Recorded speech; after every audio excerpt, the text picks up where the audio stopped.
Hello, and thank you for listening to the History of World War II podcast, episode 579, The Battle of Longstop Hill. Last time, as the Allies were about to launch Operation Vulcan, hopefully the last battle of North Africa, von Arnim, guessing that something like this was coming, beat the enemy to the punch by launching his own Operation Lilac Blossom on April 20th. Hitting the center of the large Allied line, its penetration was impressive and could have led to a major hole in the 5th British Corps' line. However, as they were gearing up for Vulcan, the 5th Corps had a plethora of guns and ammunition right at the point where the Germans were advancing. Hence, they were soon retreating, and it was the failure of Lilac Blossom that dovetailed nicely into the launching of Operation Vulcan. Kicking things off, General John Crocker's 9th Corps went in on April 22nd. Their target, the Hermann Goering Division, just south of left of the German center.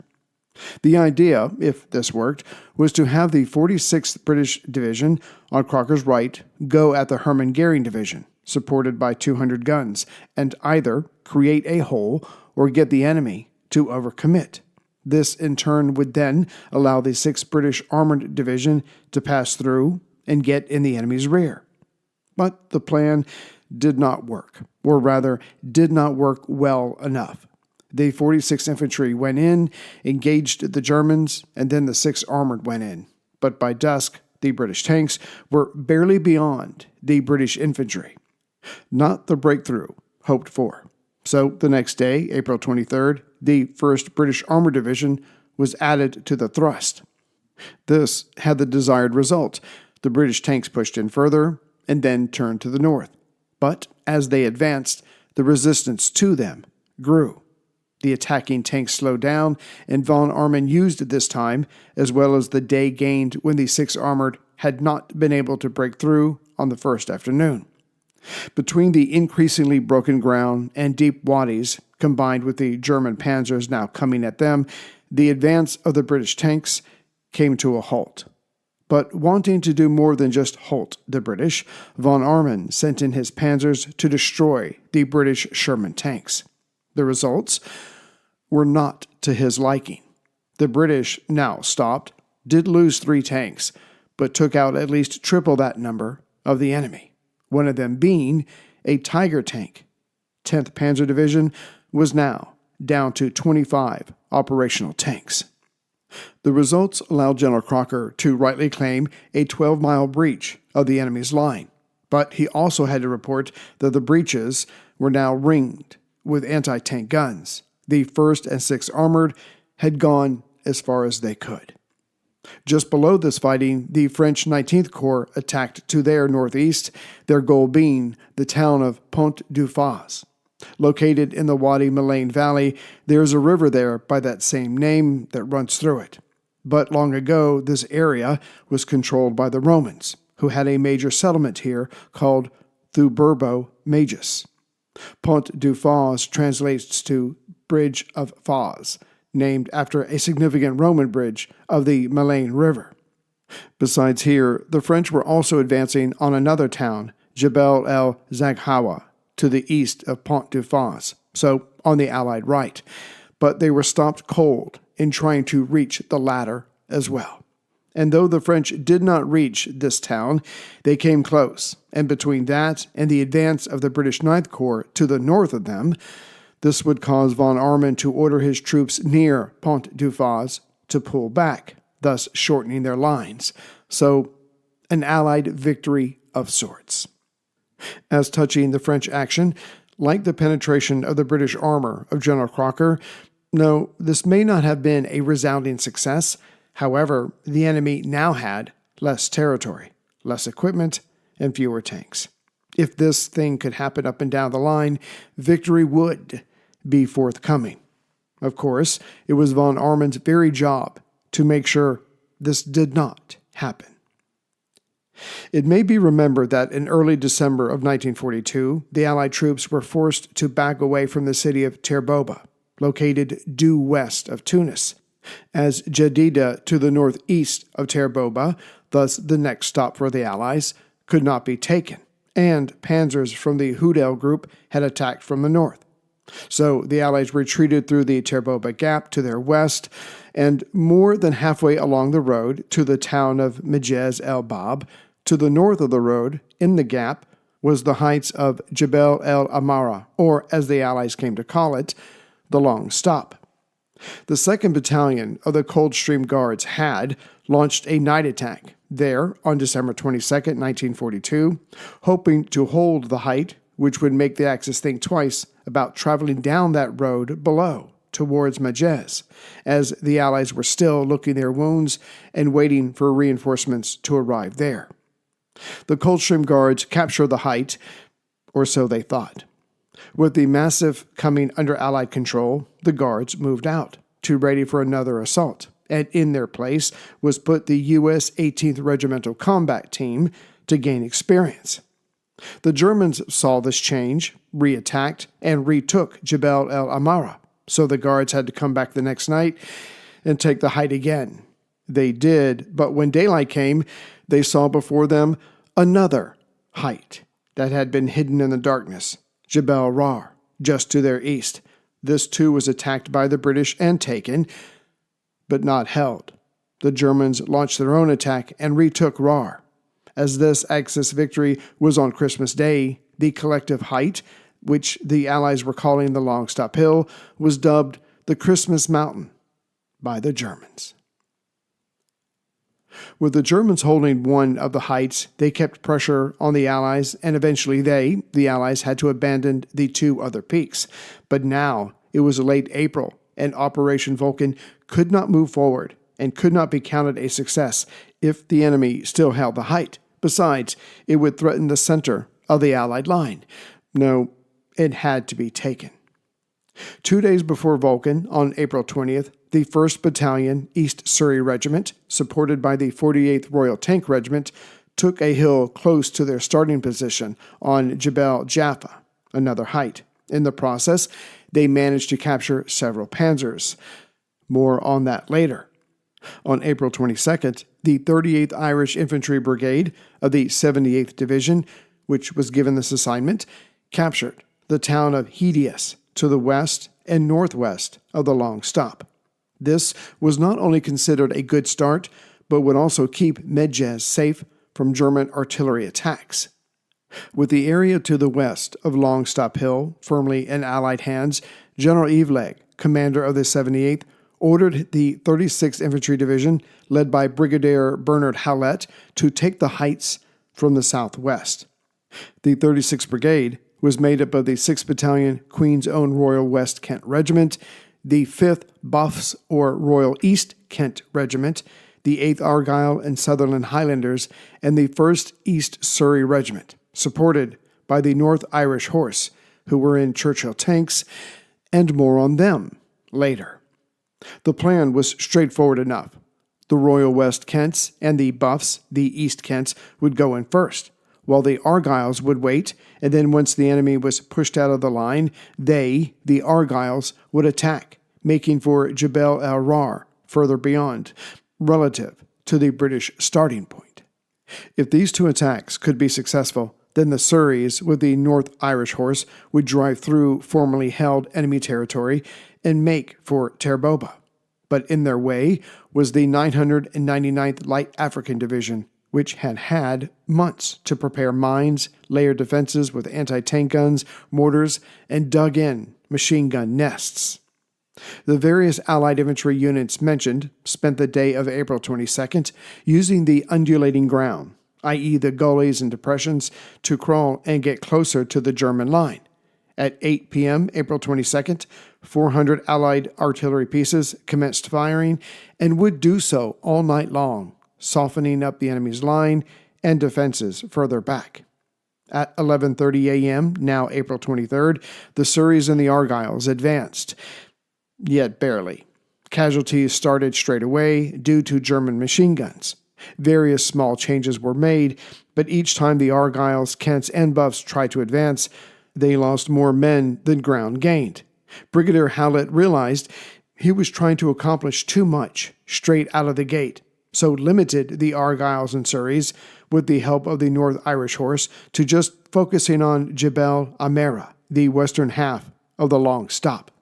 When the Argylls came again at the Germans, who were dug in on Jebel Amara, the North Irish Horse, with their Churchill tanks, were to the south of the hills, near the road, adding their might. Also firing on the defenders to keep their heads down were Allied artillery units. The Argylls climbed up the western slopes, but even before then, when they were at their starting point, German machine guns were firing down on them. And when they did leave their starting point and started to advance, they stayed in a box formation, thus having eyes facing in every direction. A prudent move, as an enemy soldier could leap out from rocks from anywhere, but that's when they came under mortar attack. The man leading the two squadrons, Colin McNabb, was killed, so Major John Jock Anderson took over. And realizing that speed and daring were more important than his box formation, he yelled at the Argylls to keep moving. They did, but lost men along the way. Still, they reached the top and started engaging with the machine gun nests in close quarters. And one by one, the nests fell. Anderson later was awarded the Victoria Cross with the following citation.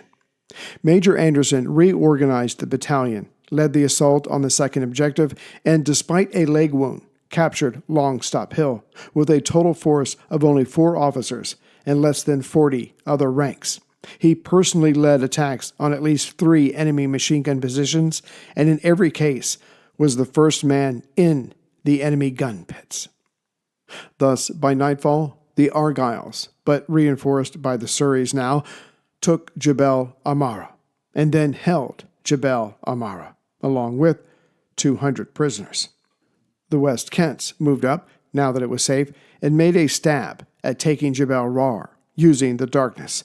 But this failed as the enemy, seeing them form up, unleashed heavy mortar fire on their various positions.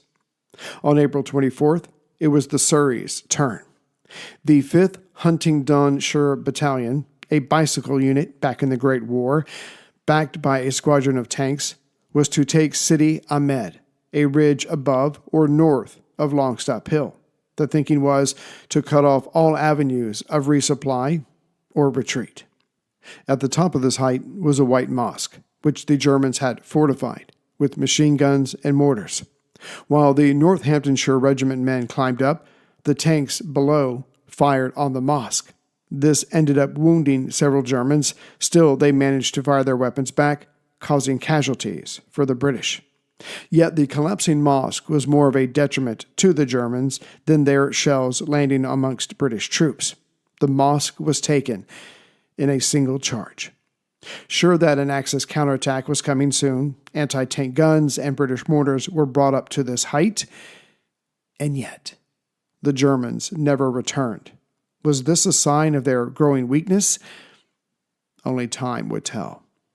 On April 25th, the British made plans to attack Jebel Rar, which failed to be taken a few days ago.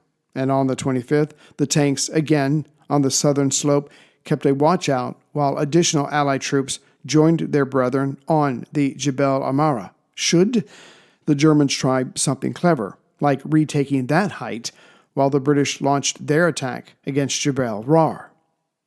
On April 26th, it was time. A diversionary attack was launched at 8:30 a.m., but the Germans responded intensely with mortar fire. This caused Allied casualties, but before they fell back, a few German snipers were found and neutralized. Also, a few German prisoners were captured. Meanwhile, the real attack was already underway. As the feint on the southern slopes played out, the Buffs on the lower northern slopes started to climb. They were supported by another squadron of infantry on a different axis and several Churchill tanks. When the infantry and tanks reached the gully between Jebel Amara and Jebel Rar, they kept going, both men and machines. The Churchill tank, named after John Churchill, 1st Duke of Marlborough, was a heavy tank and built in between the wars. As another war had been expected in Europe, the British wanted something that could get through difficult terrain. Thus, the Churchill was given a large longitudinal chassis, all-around tracks, and multiple bogies, that is, 2 or more wheel sets, i.e. 2 wheels on an axle. Basically, its small wheel assembly allows the tracks to conform to rough ground so the tank can roll on smoothly, keeping traction. And, this is important, not pull the hull apart. Thus, it was the Churchill tank that was climbing along with the infantry, getting ever closer to the main German position. The Germans, having no choice, started up their mortars, but the British kept coming. Reaching the German defensive rim, the tanks pushed aside the barrier and kept going. And working together, the tanks and infantry quieted the enemy strong points, one by one. Besa machine guns and a 6-pounder can have quite the effect on the human body. The lead tank, with a Sergeant O'Hare in command, was the first to reach the enemy headquarters. With his various weapons pointed, the 50 Germans in front of him surrendered. Then 3 other Churchills arrived. They were at the summit of the height, and to get here, gradients of 1 to 3 had to be overcome. In this case, literally, meaning 3 feet of new height for every 1 foot forward. Impressive. The head of the snake was cut, but the body was still out there. Fortunately, the Buffs were able to round up the remaining Germans before they could retreat. By 11 a.m. that morning, the fighting was over. This victory cost the Buffs 9 killed and 83 wounded, but they had, in total, helped capture 650 prisoners. One of the German officers noted that when he saw the tanks coming over the summit, "I knew all was over." Other prisoners simply could not believe that tanks played a role in the capture of the position until they were shown. Another called the Churchill tanks metal mules. But that was not the only contribution of the Churchill tank to this battle, as mentioned earlier. Back on April 21st, a Tiger tank of the 504th German Heavy Tank Battalion, which had the number 131 on its turret, was waiting as the enemy approached. Alongside the infantry battalion were Churchill tanks from the 48th Royal Tank Regiment. Lieutenant Peter Gudgen commanded one of the 2 troops of tanks. He would later tell his story. As we advanced towards our objective, we could see no sign of the enemy, but suddenly my fellow troop leader's tank erupted in an enormous explosion. Before I had a chance to locate the source of this shot, my tank was hit by a shot which passed through the front plate, through the fighting compartment, and into the engine, setting it ablaze. Lieutenant Gudgen and his crew bailed out under heavy machine gun fire and were fortunate to escape with minor injuries. The crew of the other tank were all killed. The next day, we took the opportunity to examine our burnt-out tank. It had been clearly penetrated by an 88mm shell, which had been fired by a Tiger tank that had been found abandoned on our objective. The abandoned tank was Tiger 131. The British had first run into Tigers back in January of 43, but when they were damaged, the German crew made sure to destroy the vehicle. Thus, little was known about them by the Allies. As for the tank crew of Tiger 131, there's still a bit of a mystery there. The unit's war diary states crew members of Tiger 131 panicked and abandoned the tank after 2 harmless hits from a Churchill. What happened was Tiger 131 took a hit from a 6-pounder Churchill that can be seen on the underside of the Tiger's 88mm gun. From there, the shell hit the gun mantlet and lodged itself into the turret ring. This jammed the turret and wrecked the radio. After this, the Tiger was hit 2 more times, which speaks of the training of the British tank crews, as this was done while in motion. The Tiger, a prize beyond price, was taken home and studied. In time, the king himself and the prime minister would examine the weapon that was supposed to, according to Hitler, save Germany on the Eastern Front. However, it did not save that tank crew in Tunisia. Today, the Tiger is in the Tank Museum at the Bovington Camp in Dorset. southwest England.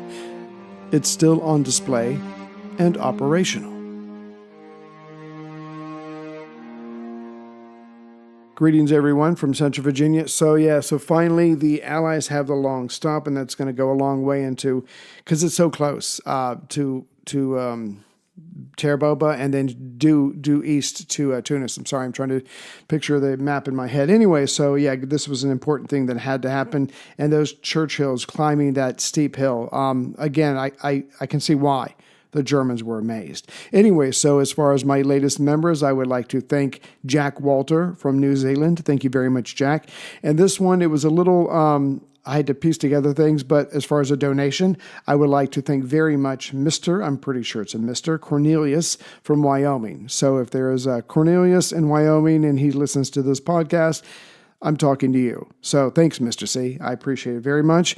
And we'll see what happens. We're about to wrap up North Africa and go on from there. So I hope everybody has a great week, and I will see you as soon as I can. Take care, everyone.